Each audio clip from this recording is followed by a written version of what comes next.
नमस्कार प्रत्येक को। मैं सुशीला योगाचार्य चूरू से यूट्यूब चैनल और फेसबुक चैनल पर आप सभी का स्वागत करती हूँ। तो योग एपिसोड 4, जिसमें आज हम कंधों की एक्सरसाइज करेंगे।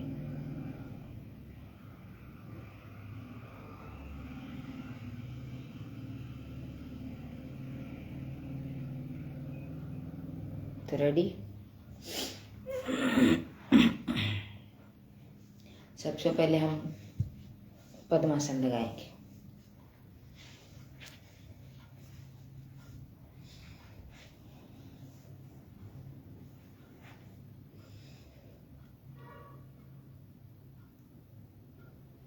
उसके बाद हम गायत्री मंत्र का जाप करेंगे। दोनों हाथ हमारे ज्ञान मुद्रा में। ज्ञान मुद्रा में ये दोनों अंगुली, तर्जनी अंगुली और अंगूठा टच, ये 3 अंगुलियां सीधी। उनका हथेली का पृष्ठ भाग है हमारे घुटने पे रहेगा। शुरू करते हैं हम गायत्री मंत्र। आंखें हमारी कोमलता से बंद रहेंगी, कमर गर्दन सीधी।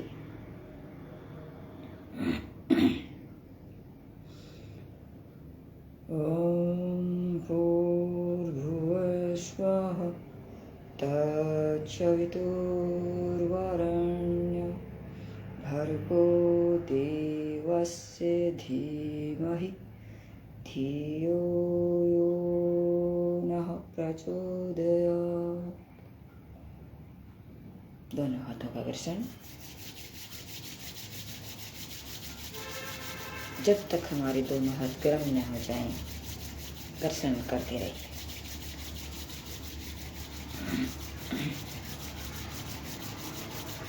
गर्म होने पर जो हमारे दोनों हाथों के बीच में जो गर्माहट, जो दाब पैदा हुआ है, उसको, जो तेज पैदा हुआ, जो ऊर्जा पैदा हुई है, उसको अपने चेहरे पे, अपनी आँखों पे, अपने पूरे शरीर तक पहुँचाने का प्रयास करें।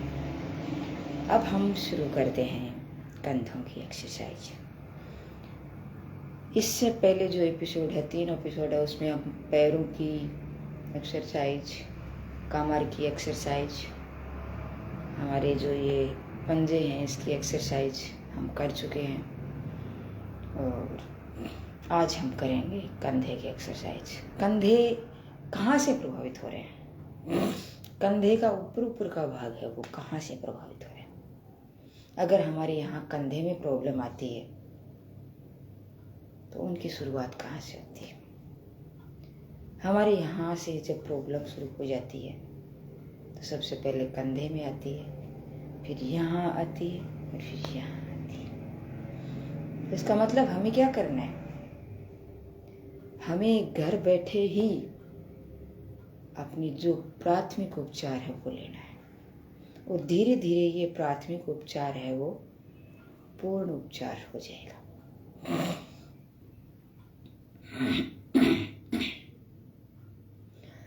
तो चलो शुरू करते हैं। तो कंधे की एक्सरसाइज हम शुरू करते हैं। तो सबसे पहले अपने हाथ हैं सीधे करो, बिल्कुल सीधे होने चाहिए, अंगुलियां, अंगूठे सटे हुए। शुरुआत में आप क्या करेंगे? अपने थैली को ऊपर श्वास भरते हुए ऊपर, श्वास छोड़ते हुए नीचे, श्वास भरते ऊपर, श्वास छोड़ते हुए नीचे, श्वास भरते ऊपर, श्वास छोड़ते हुए नीचे। Up down, up down, up down, up down. अब हमें क्या करना है? तो उन सभी अंगुलियों को ऐसे चारों तरफ ऐसे बिखेर दो अंगुलियों को, और धीरे धीरे ऐसे करना है।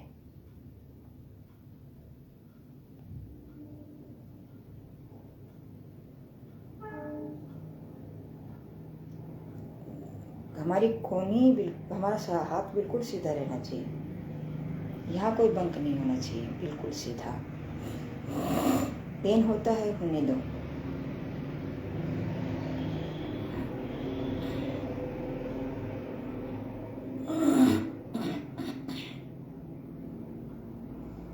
गुड पेन है। बैड पेन आ जाएगा तब आपको दिक्कत होगी, तब आप शुरू करोगे, बहुत दिक्कत हो जाएगी, तब तक समय निकल चुका हो।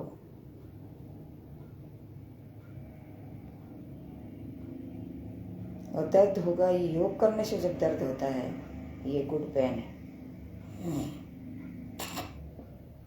फिर क्या करना है?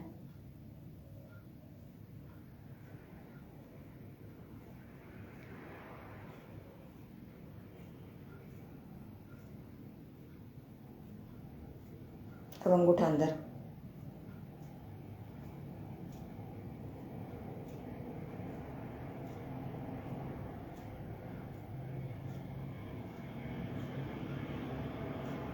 अब क्या करना है? अपनी कलाई को अंदर की तरफ घुमाना है।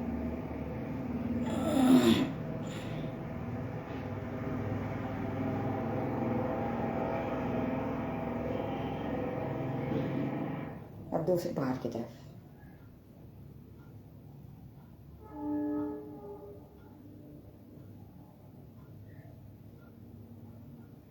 अब क्या करना है?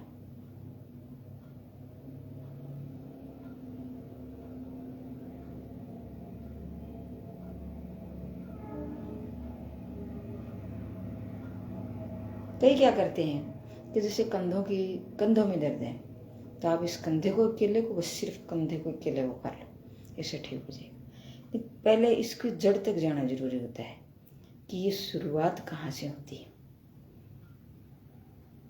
शुरुआत है इनकी, इसके अंदर दर्द आता है, इस पे दर्द आता है, इस पे दर्द आता है, जैसे बेड पेन आता है आपको, इसकी शुरुआत कहाँ से होती है? इसकी शुरुआत हमारे तनाव और हमारे विचारों से शुरुआत होती है, या घर का माहौल ऐसा होता है उससे होती है। उससे क्या है, उनके विचार जो कुंठित होती है, तनाव में रहता है, फिर धीरे धीरे ये समस्या पैदा हो जाती है। तो यहाँ से जैसे मैं इतनी देर किया तो ये दर्द तो होता है, यहाँ पेन होना शुरू हो जाता है। यहाँ से लंबे टाइम तक आदमी रख भी नहीं सकता, लेकिन ये हमारे लिए बहुत ही अच्छा है, हमारे शरीर के लिए गुड पेन है।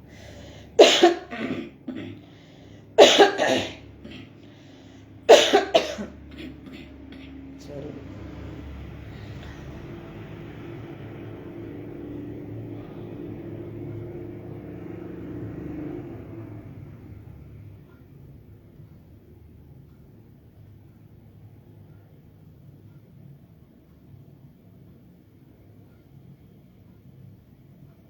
अब हमने कहाँ से क्या किया?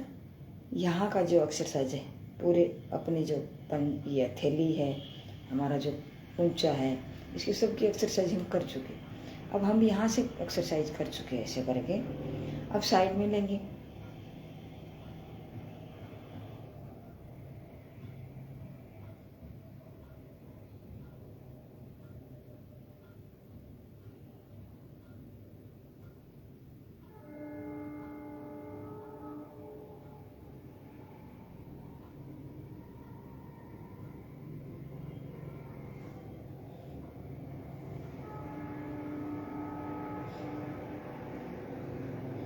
इसको कैसे करना है? ऊपर जाएंगे, हथेली ऐसे रहेंगी, ऐसे ऊपर ऐसे जाएंगे, नीचे आए तो नीचे ऐसे ऐसे हथेली ऐसे रहेंगी, इसका मुँह जैसे ऊपर गए, थैली ऊपर की तरफ, देखो ऊपर की तरफ जा रही है, और नीचे गए तुरंत चेंज करके नीचे।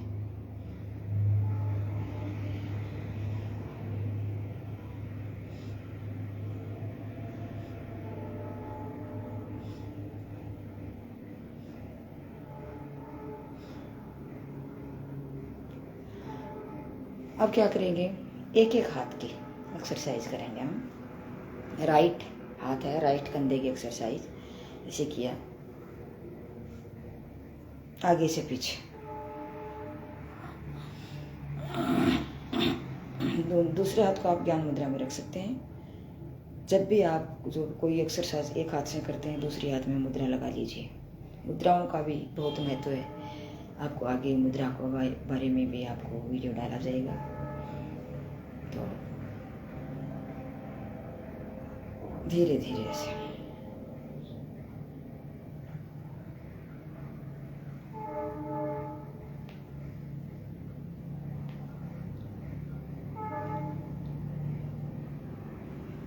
और पीछे से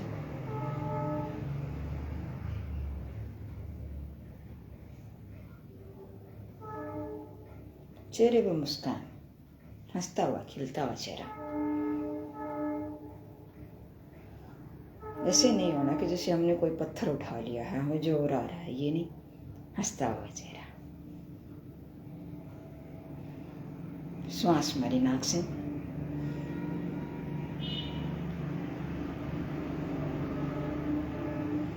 अभी हाथ ज्ञान मुद्रा में, दूसरा हाथ मुट्ठी बंद की।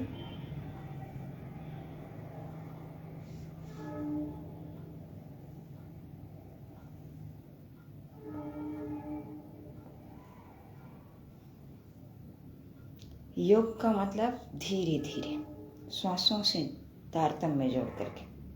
एक्सरसाइज मतलब जल्दी जल्दी, धीरे धीरे, जितना धीरे धीरे करेंगे उतना ही बेनिफिट मिलेगा। जैसे ऐसे क्या गया, श्वास भरा ऊपर, श्वास छोड़ा नीचे, श्वास भरा ऊपर, श्वास छोड़ा नीचे।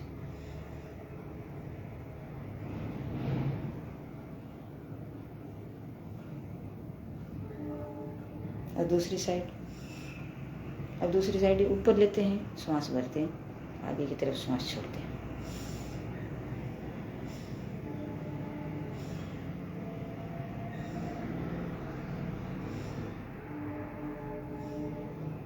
अब दोनों को एक साथ, दोनों मुट्ठी बंद करी,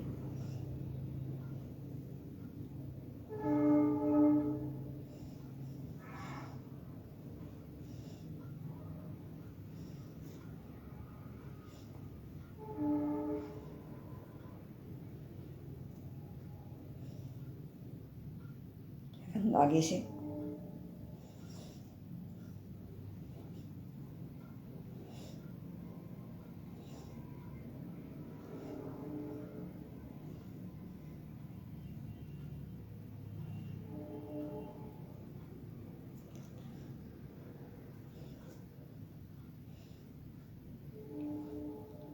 शांत। क्या होता है कि इतनी देर हम कर लेते हैं, पसीना छूटने लग जाता है, शरीर में अंदर पसीना आना शुरू हो जाता है। अब फिलहाल कपड़े ऐसे रखते हैं क्योंकि जब योग करते हैं तो हम कपड़ों में गर्मी महसूस होती है, और अगर वैसे बैठे रहते हैं तो नहीं लगता, सर्दी लगती है। लेकिन जब हम योग करते हैं तो पसीना आना शुरू हो जाता है। लेकिन फिलहाल मौसम ही ऐसा है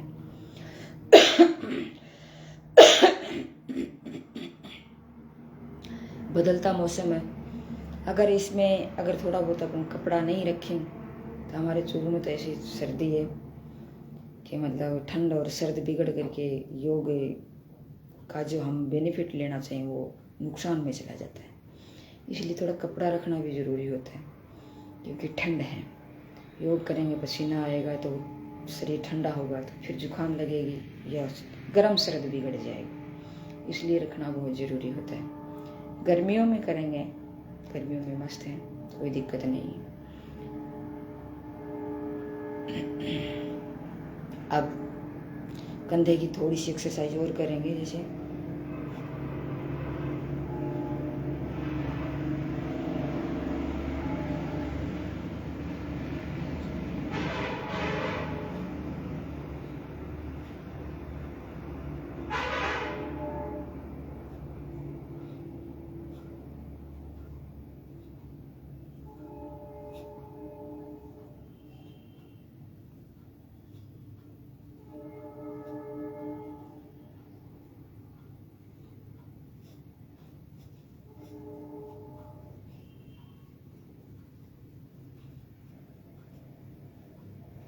पहले तो बच्चे बहुत करते थे, ऐसे ऐसे करके बहुत करते थे, उनकी एक्सरसाइज हो जाती थी।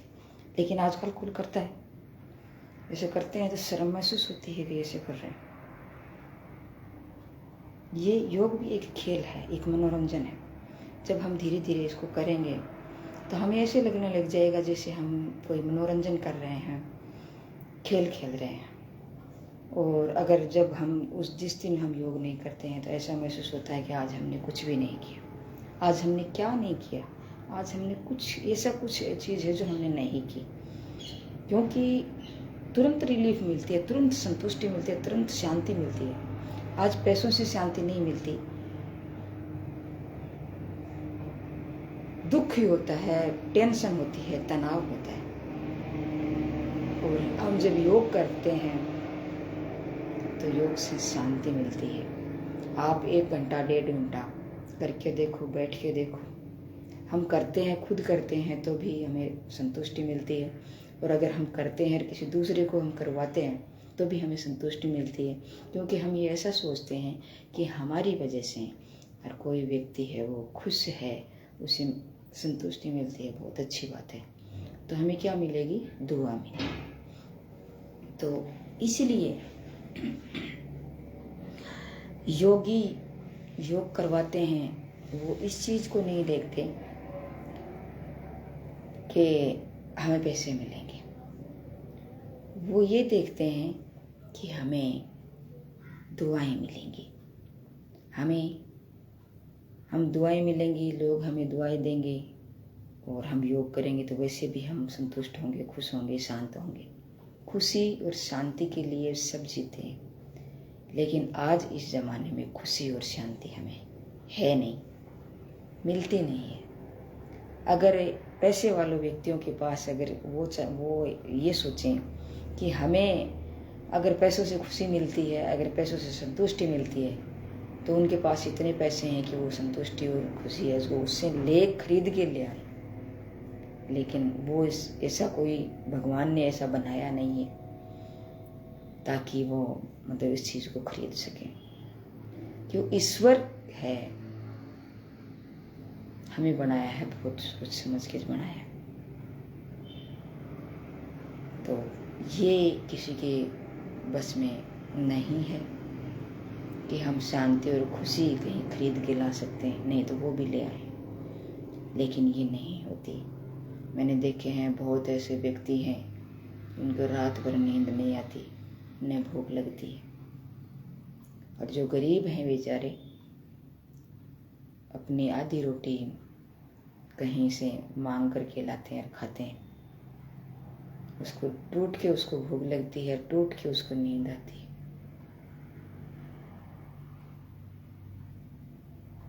तो वो उनको संतुष्टि और शांति कहाँ से मिली? भूख कहाँ से मिली? उसे नींद कहाँ से मिली? वो संतुष्ट रहते हैं, खुश रहते हैं, अपनी मस्ती में मस्त रहते हैं। हमें बहुत कुछ चाहिए होता है। हम सोचते हैं उनको ये मिल गया, उसको ये मिल गया, उसको ये मिल गया। एक दूसरे की भागम दौड़ में, भेड़ बकरियों की तरह भाग दौड़ में हम अपने आप को खत्म कर लेते हैं। ये जो शरीर बनाया ईश्वर ने, ऐसी मशीन इस दुनिया में कहीं भी नहीं है। बताओ आप, एक भी अगर इसमें कोई कमी हो तो निकाल के दो मेरे को ये कमी है। और अब जो बच्चे विकलांग विकृत दिमाग से और है, ये जो पैदा हो रहे हैं, उनको हमने तैयार किया है। हम अपने विचार ऐसे रखते हैं, हम अपनी भावनाएं ऐसे रखते हैं। जब एक बीज है जो गर्भ में जाता है, उस टाइम हमारे विचार क्या है? विशेष तौर से बीज है वो पुरुष होता है, धरती माँ महिला होती है। तो उसमें वो बीज डाला जाता है, वो बीज कैसा है उस पर डिपेंड करता है। उनके विचार उस टाइम क्या चल रहे होते हैं। इसलिए कहते हैं, शास्त्र तो कहते हैं कि पूर्णिमा जब होती है उस टाइम जब हम गर्भ ठहरता है तो लड़का होता है, और एनी टाइम में लड़की होती है। कुछ चांस होते हैं ऐसे कई कई जो सुलझे हुए हस्ती होती हैं, सुलझे हुए परिवार होते हैं, सुलझा हुआ समाज होता है, वो क्या करते हैं कि उस प्राण को जब डालते हैं उससे पहले वो तैयारी करते हैं। पुरुष अपने आप से तैयारी करता है, स्त्री अपने आप से तैयारी करती है। करने के बाद में वो डाला जाता है और उसके बाद में 9 महीने उसका भरण पोषण पेट में ही शुरू कर दिया जाता है और फिर बाहर आकर के और 5-7 साल तक किया जाता है, तब जाकर के एक अच्छा नमूना तैयार होता है। आजकल तो फिर भी थोड़ा समझने लगे। पहले के लोग क्या करते थे, टब्बर उनके पेट में गर्भ में होता था, लेकिन उसकी माँ के साथ, जो गर्भ में बच्चा है उस माँ के साथ ऐसा व्यवहार किया जाता था, गलत व्यवहार किया जाता था और ये सोचते थे कि अपनी भाषा में, राजस्थानी भाषा में, बड़ंदे इनके खुआनो पड़े है, छोरी औलाद होगी बिन खुआवा तो बोले काम तो आवे। लेकिन वो ये नहीं सोचते हैं अगर औलाद है उसके अंदर जो पड़ रही है, उनका खान पान है वो उनके काम आ रहा है, उनके विचार हैं उनके काम आ रहे हैं। अगर उनको खराब विचार आप दे रहे हो, उनको कुंठा में रख रहे हो, उनको तनाव में रख रहे हो, तो आपकी औलाद पे असर पड़ रहा है, आपके वंश पर असर पड़ रहा है। उसका कुछ नहीं जाता, वो पक्का गढ़ा हो गई, उसको अब न तो कोई बदल सकता न कोई और है।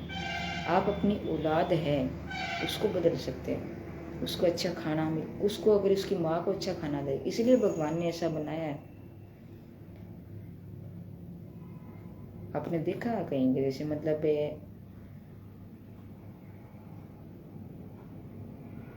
सब प्रकार की बातें होती हैं, तो उसको पोषण अच्छा दोगे तो वो खुद आपका वंश जो है, आपका जो वारिस है वो अच्छा पैदा होगा। और उसे तनाव में रखोगे या उसे कुपोषित रखोगे तो आपका बच्चा कुपोषित होगा। वो आपको नुकसान देना है, किसी दूसरे का कुछ नहीं बिगड़ना। तकलीफ उस माँ की भी होगी, लेकिन जिसकी माँ की ज़्यादा तकलीफ होगी उससे ज़्यादा उस परिवार की तकलीफ होगी। तो ये चीज़ समझने की है। तो कोई भी चीज़ हम करते हैं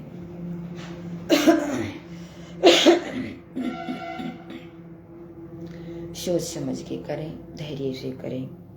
इसलिए आपने देखा है एक्सरसाइज तो तेज होती है और योग है वो धीरे धीरे होता है, आराम से, श्वास पे डिपेंड होता है, आंतरिक जो अंग है उस पर डिपेंड, सूक्ष्म जो चीज़ें हैं उस पर डिपेंड होता है। और इस सूक्ष्म चीज को कौन समझता है? भारी रूप से सब समझते हैं। सूक्ष्म जो अंदर के जो सूक्ष्म क्रिया है उसको कोई समझ नहीं, और वो ही आत्मा है, वो ही परमात्मा है। एक जो गर्भवती महिलाएं हैं, फिलहाल जो गर्भ में है उनका बच्चा, उससे मैं कहना चाहूँगी कि वो किसी जैसे वीडियो को देख करके ऐसे योग न करें, क्योंकि उनको ये पता ही नहीं है कि यह हार्ड आसन है कि या उन पे क्या असर पड़ेगा, या योगी शिक्षक की देख रेख में करें, ऐसे नहीं करें। तो आज बस इतना ही। Thank you. जय हिंद, जय भारत। एक बार फिर मैं मेरी वाणी को विराम देती हुई सभी को सुशीला योगाचार्य की तरफ से शुभकामनाएं।